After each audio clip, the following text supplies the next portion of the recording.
This was actually one that I recorded last.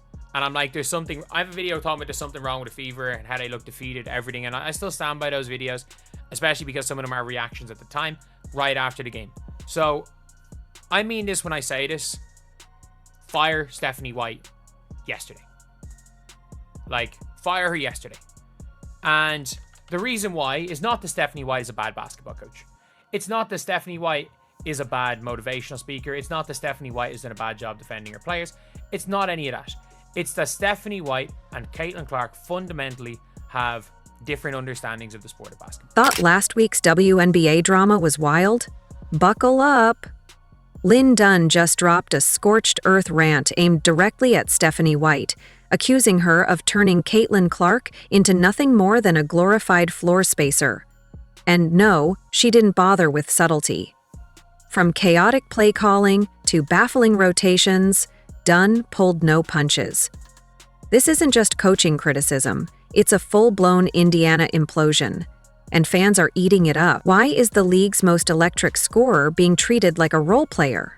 Let's unravel the madness behind the Fever's most dysfunctional storyline yet. So I had a film breakdown prepared today, but I'm actually going to go a different direction. This is a rant because we have to talk about the state of this Indiana Fever team, and I'm here to bring the reality to all you Fever fans. This team is not a championship team. They're not a championship team. They're nowhere near close to a championship team because every team that is a championship team can play defense. This Indiana Fever team has no defense, and that's like the farthest of their problems. Their offense looked really bad today, and Caitlin Clark obviously didn't shoot the basketball well, but I'm not going to blame this loss on Caitlin Clark, even though obviously they would have won if she would have shot the ball well.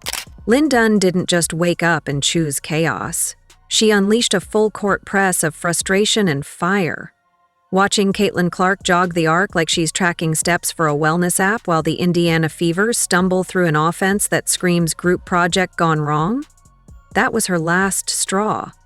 Dunn made it clear the misuse of Clark isn't just bad strategy, it's basketball blasphemy. To go an entire game where they have not scored more than 20 points, where they have a quarter where they only score 9 points, and to call yourself a professional basketball team is pathetic. To call yourself a professional basketball coach of that team is pathetic. I watched that whole game, and other than Ari McDonald, Aaliyah Boston with a moment here and a moment there, nobody made any type of memorable impact on that game. When Linn Dunn lets loose, it's not some quiet disagreement over brunch. It's a thunderclap dropped in the middle of a silent room. Subtle, not even close. Diplomatic, left the arena. What followed was a scorching call-out that rocked everything from sports media threads to the Indiana Fever's own locker room. All over one glaring issue, actually a string of them, that turned Caitlin Clark from the most electric scorer in NCAA history into a glorified decoy in her own highlight reel. Dunn didn't mince words, because when a generational talent is misused, someone's got to break the silence with fire. And said, man, I want to speak on some recent comments that I saw coming across about Caitlin Clark and the Indiana Fever, right? And this just speaks to a point that I made earlier about like people. It just shows that like how fickle fans are, right? And so, you know, like the Fever yesterday just lost to they lost to the Aces, right? And their record is 6 wins, 7 losses. Same thing for the Aces. Their record is 6 wins and 7 losses. But for the Fever, you know, you have people who are, you know, who want to already run the coach Stephanie White out of town. Stephanie White, bless her clipboard, somehow decided the best use of Caitlin Clark was turning her into a glorified traffic cone while the offense wandered around like it was decoding Morse code mid-possession. To say the vibes were off would be putting it mildly. Linn Dunn had seen enough. The second Clark's elite playmaking started fading into the background like an afterthought in a scheme seemingly scribbled in invisible ink, Dunn flipped the switch, straight into full-blown executive mode. The reason you lost was not because Caitlin Clark didn't score the basketball. The reason you lost is because you stopped doing what was working. What worked for the Indiana Fever, especially in that first half, was a pick and roll with Caitlin Clark and Aaliyah Boston. All you have to do is have a pick and roll at the top of the key. Off that pick and roll, two defenders are going to go with Caitlin Clark, leaving Aaliyah Boston to have a wide open lane. That is just the play you should go to every single possession. But how come we never go to it in back-to-back possession? We'll go to it one possession, the next possession we don't go to it. Why not? Stephanie White, why not? It always works. Two defenders are always going to go with Caitlin Clark. There should never be a play where Caitlin Clark brings the ball up the court and then she passes it and she runs off the playoff ball. And when a GM speaks with that kind of lava-laced passion, it isn't just noise. It's a siren blaring, "Fix this mess," or "Brace for impact." This wasn't just about underutilizing a star player. This was a full-blown basketball identity crisis, happening live, in 4K, with popcorn-worthy levels of mismanagement. It's one thing to draft a generational talent. It's another to treat her like she's a glorified cheerleader with a solid jump. None seemed to be watching the same circus as the fans. Clark constantly passing it off, defenders barely respecting her space, and the coaching staff looking like they're assembling IKEA furniture without the manual. And while Stephanie White might be playing the long game, aiming for balance or development or whatever buzzword gets printed on the media guide, Linn Dunn was done playing nice. Because there's no universe where you let the most electric rookie in years become an off-ball ghost while the team clanks mid-range bricks like it's 1997. At this rate, Caitlin Clark might need a missing poster. Last seen setting records in college, now lost in Indiana's rotational Bermuda Triangle. Now remember, Dunn isn't some passive executive chilling in a high-rise. She's a basketball lifer, a strategist with decades of receipts. And she's not about to let her prized rookie get turned into the WNBA's most famous bystander. The woman practically slammed the panic button with her shoe. What was the game plan against her to kind of slow her down? Well, like I said pregame, it was just to try to make everything as difficult as possible. Like, Asia's one of the best players in the world. You're not going to stop her. So we just needed to make it difficult, and I thought AB did. But Asia did what great players do, and they step up in the fourth quarter, and that's what she did.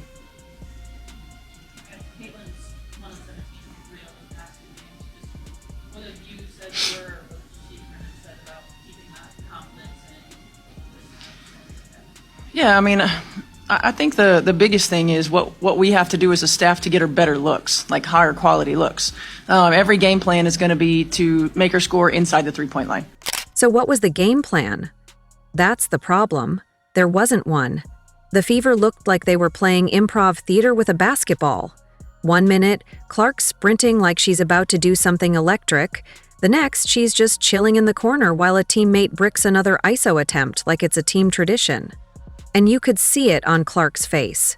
That simmering, polite Midwestern fury, the kind where the smile gets tighter, the nods get slower, and you just know she's plotting a full-scale basketball revolution in her head. Meanwhile, fans?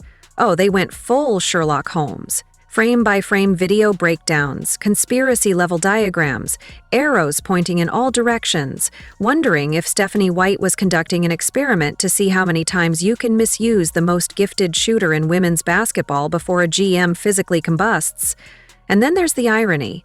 Clark didn't even need the ball to expose the confusion. Her off-ball movements practically screamed help, like a beacon in a sea of mid-range jumpers and defensive breakdowns. While defenders glued themselves to her like glitter at a preschool, the Fever offense wandered aimlessly like they'd lost their GPS and their will to compete. So yes, the definition of Murphy's Law is anything that can go wrong will go wrong. Now, I'm being kind of dramatic here, but the Indiana Fever are down coach Stephanie White for an indeterminate amount of time. She is out for personal reasons. Stephanie White and her partner, Lisa Salters, who is also a sideline reporter for some NBA games. She is a sideline reporter for the NFL. They were both out at the same time, most recently, like a couple weeks ago. This is completely a personal reason, but there's obviously something that they're dealing with at home. But the adversity that the Indiana Fever have faced this season, I don't know that I've ever seen a team just go down so many key players and key factors to the roster. I mean, I don't know if a coach would be like a key roster member, but Linn Dunn? She didn't just notice, she boiled. Watching your franchise star treated like a floor prop in a low-budget production is enough to make any seasoned exec question reality. She saw the shot opportunities evaporate, the spacing collapse like a bad soufflé, and the offense trudged through molasses while Clark stood ready, wide-eyed, untouched, ignored. Social media, of course, absolutely detonated. Fans turned into coaches overnight. Play diagrams flooded timelines. People were resurrecting old NCAA footage like it was sacred scripture, shouting into the void, "Let her cook!" Meanwhile, Fever supporters quietly whispered prayers for an offensive coordinator or, at minimum, a whiteboard that isn't just used as a coaster during timeout. By the time Dunn stepped in, the vibes were so off they needed a full-blown basketball exorcism. And if that meant airing it out publicly, so be it. Because the clock is ticking, and you don't draft a generational star just to park her like a bench ornament while the offense plays hot potato with zero heat. It was a basketball mystery so bizarre it could have aired on HBO right after a Mafia documentary. Who muzzled Caitlin Clark? Spoiler, it wasn't a rogue defender or a defensive genius from the opposing bench. Nope, the culprit was sitting front and center in the coach's chair, clipboard in hand, drawing up offensive schemes straight from the How to Undermine Your Franchise Star handbook. Not even different understandings. What Stephanie White wants to do is not going to work for this team. It is not going to work for this team. What Stephanie White wants to do will not work. And by the way, I'm not saying what Stephanie White wants to do is won't work in general. Won't work in general. Because it has worked. She's had success. But I'm saying what Stephanie White wants to do will not work for this team specifically. And let's take a listen to what Caitlin Clark said. And she essentially exposed that Stephanie White wants them to play slow. This wasn't an off night. It was a masterclass in confusion. Plays unfolded like improv scenes, where no one knew their lines.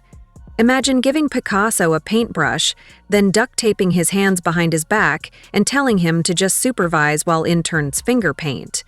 That's what watching Caitlin stand in the corner felt like.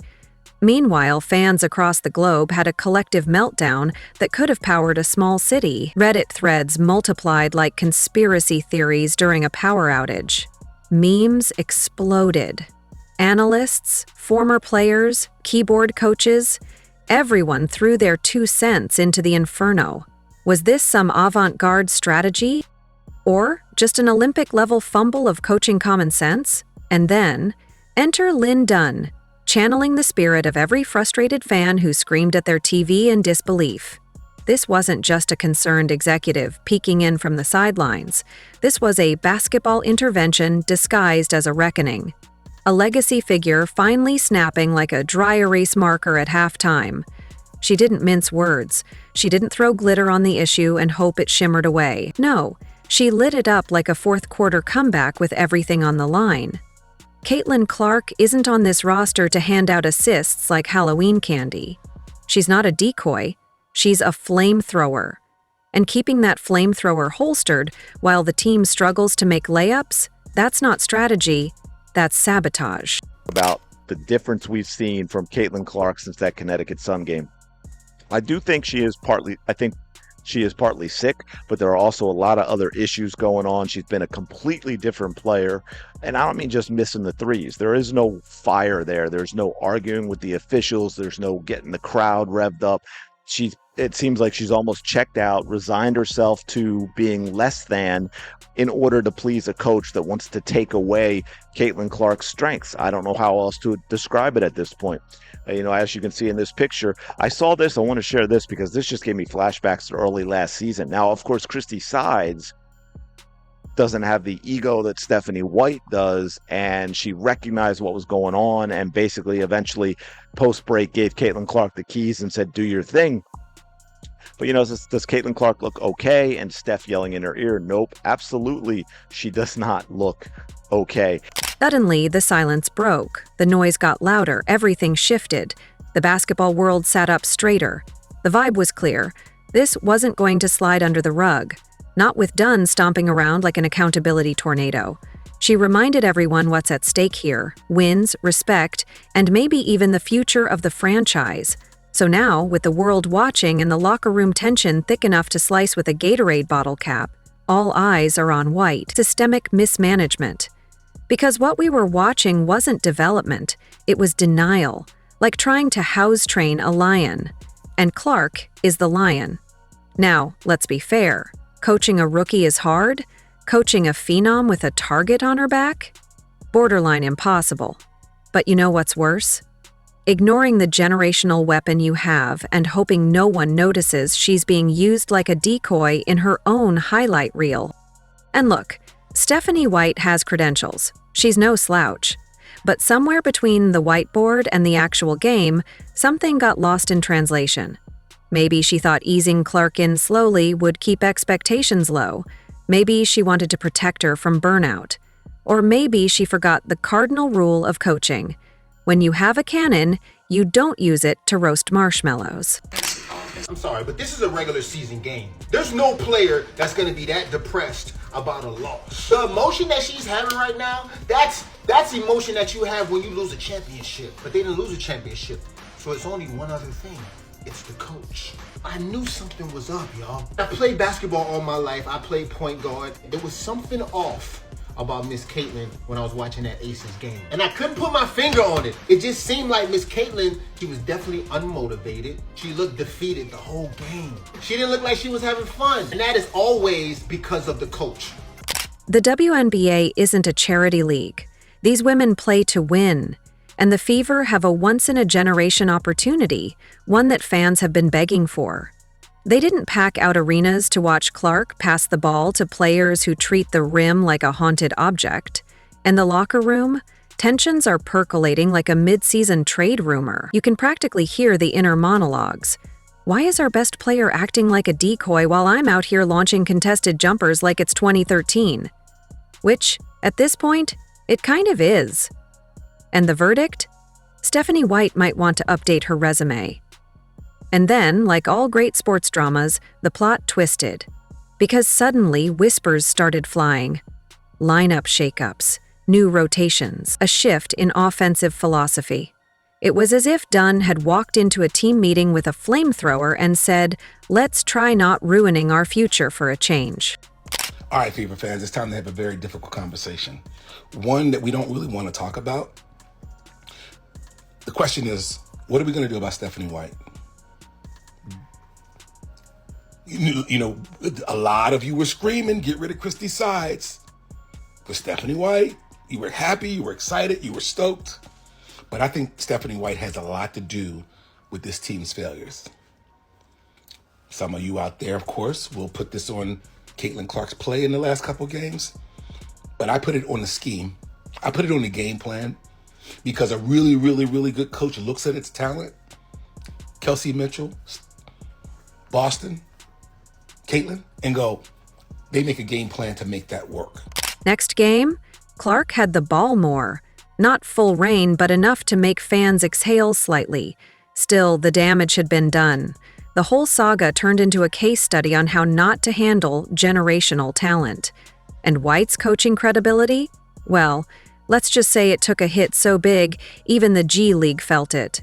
And here's the most ironic part. If White had just done the obvious thing, build the offense around the most electrifying scorer in the league, none of this would have happened. But no, the fans knew it. Even the janitor at Gainbridge Fieldhouse probably knew it. The only one late to the party? Stephanie White, who may now be coaching with the basketball equivalent of a court order to stop overthinking things. And you know it's bad when the highlight reels start looking like diss tracks. Every assist Clark makes now comes with a side eye from the crowd. Like, yeah, but she could have scored that herself. I don't care. When we're talking about impact, nobody on that team made impact that game. The coach made no impact. Bonner made no impact. Howard made no impact. Colson made no impact. Mitchell made no impact. Lexi Hull made no impact. Damaris Dantas had her worst game of the season. I'm not out on you, Damaris. It was just the worst game of all season. We got to call a spade here. Aaliyah Boston had a few moments, and Ari McDonald are the only two players that I can sit and I can actually say to you without lying and feeling dirty about myself, saying those two players at least had some type of impact on the game. As for the rest of you,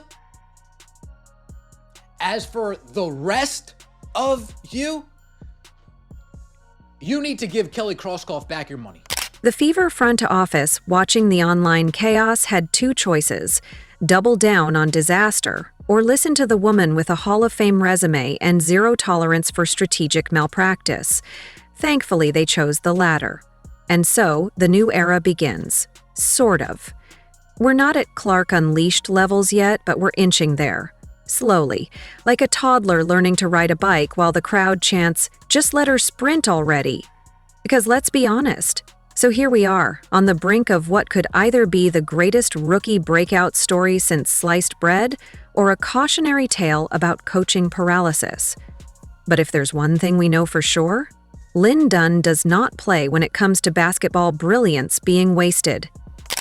And I just think that it's way premature for something like that, right? I said it yesterday on my podcast, and I before the game even started, I said that the Fever needs to continue to develop their chemistry, right? Caitlin Clark missed 4 or 5 games, and so here we are 13 games into the season. They 1 game below 500, and people are ready. Some fans are jumping the ship, or not just jumping the ship. Fans are ready to, they want to fire Stephanie White. And if you're Stephanie White, well, let's hope she's got a better game plan than Operation Hide the Star. Because Clark's not just here to pass time. She's here to torch the league, preferably with a coaching staff that remembers how matches work. And with every possession, every buzzer beater left uncalled, the suspense builds. Will we see Clark take over like the hardwood monarch everyone expected? Or will more strategic adjustments keep us guessing until postseason probabilities vanish like a half-court prayer? Whatever happens next, one thing's certain. Basketball fans have their popcorn ready, just in case another rotation mistake ends up trendier than a sneaker drop. Because when you're sitting on dynamite, lighting the fuse isn't optional. It's destiny. Let the fireworks begin. If you enjoyed leaving a like and subscribing, more videos are on the screen now.